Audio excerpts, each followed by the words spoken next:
ശ്രീ സജി മഞ്ഞക്കടമ്പൻ, പ്രതിപക്ഷ നേതാവ് V D Satheesan രാജ്യഭീഷണി മുഴക്കിയെന്നും അദ്ദേഹം ഹൈക്കമാൻഡിനോട് പരാതി പറഞ്ഞു എന്നൊക്കെയാണ് പറയുന്നത്. അപ്പോൾ സ്വാഭാവികമായും അത് യു ഡി എഫിനെ ഏതോ തരത്തിൽ ബാധിച്ചിട്ടുണ്ട് എന്നുള്ളതാണ്. ഇനി ബാധിച്ചിട്ടില്ല എങ്കിൽ അതെങ്ങനെയാണ് ബാധിക്കാതിരിക്കുക? ശ്രീ സജി മഞ്ഞക്കടമ്പൻ, സാധാരണഗതിയിൽ നമ്മൾ ഇപ്പോൾ താങ്കൾ തന്നെ സൂചിപ്പിച്ചതുപോലെ തന്നെ എം മണി പ്രസംഗമധ്യേ രാഷ്ട്രീയ എതിരാളികളെക്കുറിച്ച് ചിലപ്പോൾ നമുക്ക് ഹിതകരമല്ലാത്ത പരാമർശങ്ങൾ നടത്തുന്നു. ശരി, അത് രാഷ്ട്രീയ എതിരാളികളെക്കുറിച്ച് അദ്ദേഹം പ്രസംഗമധ്യേ നടത്തുന്ന പരാമർശങ്ങളാണ്. അല്ലെങ്കിൽ SFIക്കാർ ഏതെങ്കിലുമൊക്കെ പരിപാടിയിൽ പങ്കെടുക്കുമ്പോൾ താങ്കൾ പറയുന്നതാണ്, എനിക്കറിയില്ല.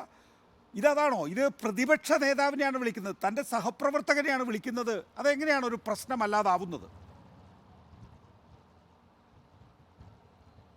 അല്ല, ഞാനിപ്പം 10 മിനിറ്റ് മുമ്പ് ഞാൻ പ്രതിപക്ഷ നേതാവിൻ്റെ പത്രസമ്മേളനം ഞാൻ മാധ്യമങ്ങളിലൂടെ കണ്ടതാണ്.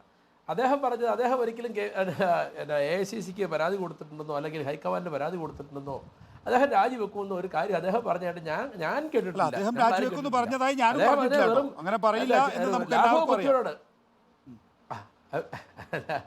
അല്ല, ഞാൻ പറഞ്ഞ ഇപ്പോൾ നികേഷ് കുമാർ പറഞ്ഞപ്പോഴാണ് ഞാൻ കേൾക്കുന്നത്. അങ്ങനെ ഒരു സംഭവമില്ല. ഇവിടെ നമ്മൾ ഈ ഒരു വിഷയത്തെ സംബന്ധിച്ച് ഞാൻ പറഞ്ഞു, ഇന്ന് സത്യത്തിൽ ഈ ഒരു വിഷയം ഇവിടെ ചർച്ച ചെയ്യേണ്ട കാര്യമല്ല. ഇവിടെ ചർച്ച ചെയ്യേണ്ട കാര്യം ഞാൻ പറഞ്ഞല്ലോ, കേരളത്തിലെ ഭരണത്തെക്കുറിച്ചും കേന്ദ്രത്തിലെ ഭരണത്തെക്കുറിച്ചുമാണ് ഈ തെരഞ്ഞെടുപ്പ് മുമ്പ് നമ്മൾ ചർച്ച ചെയ്യുന്നത്.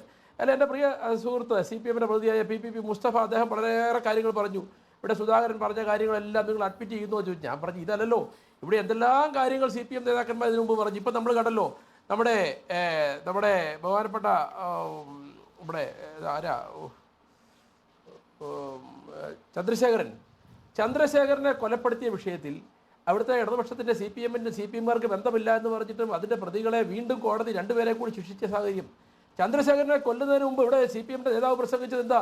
ചന്ദ്രശേഖരൻ്റെ തല പൂക്കല പോലെ ചിതറിക്കും. ഇവിടെ ഞാൻ പറഞ്ഞ മുഖ്യമന്ത്രിയായിരുന്ന പിണറായി വിജയൻ ഇവിടെ സഭാപിതാക്കന്മാരെ നികൃഷ്ടജീവി എന്ന് വിളിച്ചില്ലേ? ഇവിടെ നമ്മുടെ എന്താ MK പ്രേമചന്ദ്രനെ പരനാറി എന്ന് വിളിച്ചില്ലേ? ഇതൊക്കെ അതൊക്കെ നിങ്ങൾ ഇപ്പോൾ അതെല്ലാം അങ്ങനെ തന്നെ CPM അതെല്ലാം അഡ്മിറ്റ് ചെയ്യുന്നുണ്ടോ? എനിക്കതാ ചോദിക്കാനുള്ളത്. ഇവിടെ കേവലം പ്രതിപക്ഷ അല്ലെങ്കിൽ ഈ പറഞ്ഞ KPCC പ്രസിഡന്റ് അദ്ദേഹം പ്രതിപക്ഷ നേതാവ് വരാൻ താമസിച്ചപ്പോൾ ഇയാൾ അവിടെ പോയിരിക്കുക അത്ര സമയം. ഈ പത്രക്കാരെ വിളിച്ചിട്ട് എന്ത് ചോദിച്ചേരെ ഓർത്ത് നിങ്ങൾ വിലപിക്കരുത്, അതിനൊരു ചർച്ചയുടെ ആവശ്യമില്ല. ഇവിടെ ഞാൻ പറഞ്ഞു, ഇതൊന്നും ഇവിടെ യു ഡി എഫിനെ കെട്ടുറപ്പിനെ ബാധിക്കാൻ പോകുന്നില്ല, തെരഞ്ഞെടുപ്പിനെ ബാധിക്കാൻ പോകുന്നില്ല. പിന്നെ ഒരു കാര്യം കൂടി അദ്ദേഹം പറഞ്ഞു, പ്രിയപ്പെട്ട PPP മുസ്തഫ പറഞ്ഞു, 2019 സ്വപ്നം നിങ്ങൾ കാണരുതെന്നാവും. ഞങ്ങൾ 2019 ഒരു സ്വപ്നവും കാണുന്നില്ല. ഞങ്ങൾ 2023 യാഥാർത്ഥ്യമാണ് ഞങ്ങൾ കാണുന്നത്. നമ്മൾ കണ്ടല്ലോ, 2023 നമ്മൾ പുതുപ്പള്ളിയിൽ നടന്ന തെരഞ്ഞെടുപ്പ് കണ്ടില്ലേ? അവിടെ എന്തെല്ലാം കോലാഹലങ്ങൾ ഉണ്ടാക്കി. നിങ്ങൾ ഉമ്മൻചാണ്ടി സാറിനെതിരെ, ചാണ്ടി ഉമ്മനെതിരെ എന്തെല്ലാം ആക്ഷേപങ്ങൾ ചൊരിച്ചു. പക്ഷേ അതൊന്നും നമ്മുടെ മുഖവിലേക്കെടുത്ത ജനം മൃഗീയ ഭൂരിപക്ഷത്തിൽ ചാണ്ടി ഉമ്മനെ വിജയിപ്പിച്ചു. അതേ ട്രെൻഡ് തന്നെ ഇപ്പം നിലനിൽക്കുക. ഈ സർക്കാർ അവിടെ നിങ്ങൾ എന്താ പറഞ്ഞത്? CPM പറഞ്ഞ പ്രധാനമായിട്ട് പുതുപ്പള്ളിയിൽ ഉമ്മൻചാണ്ടി വികസനം നടത്തിയില്ല. ജനം സമ്മതിച്ചോ? ഉമ്മൻചാണ്ടി നടത്തിയതുപോലെ വികസനം കേരള സംസ്ഥാനത്ത് ഒരാൾ നടത്തിയിട്ടില്ല. നിയമസഭാ ഉപതെരഞ്ഞെടുപ്പ് ലോക്സഭാ തെരഞ്ഞെടുപ്പിന്റെ സൂചനയാണെങ്കിൽ തദ്ദേശ ഉപതെരഞ്ഞെടുപ്പുകളും ആയിരിക്കണമല്ലോ. അങ്ങനെയാണെങ്കിൽ 14 സീറ്റ് ഉണ്ടായിരുന്ന UDFന് 10 സീറ്റായി ചുരുങ്ങിയല്ലോ. എന്തുകൊണ്ടാണ് ലീഗിന് ജയിക്കാൻ കഴിയുന്നത്? എന്തുകൊണ്ടാണ് കോൺഗ്രസിന് ജയിക്കാൻ കഴിയാതിരിക്കുന്നത്?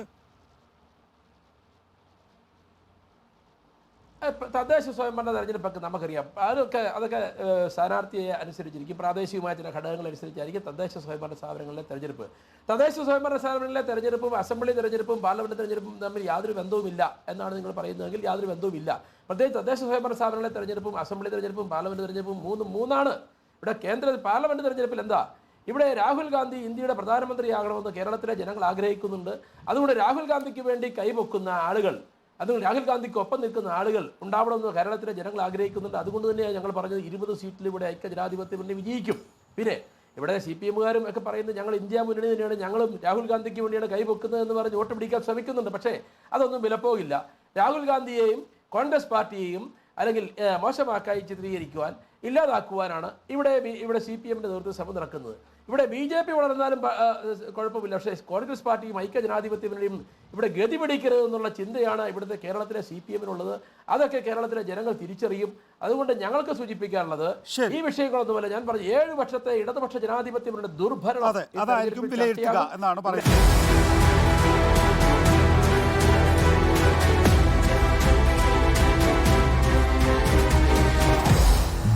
with MV Nikesh Kumar.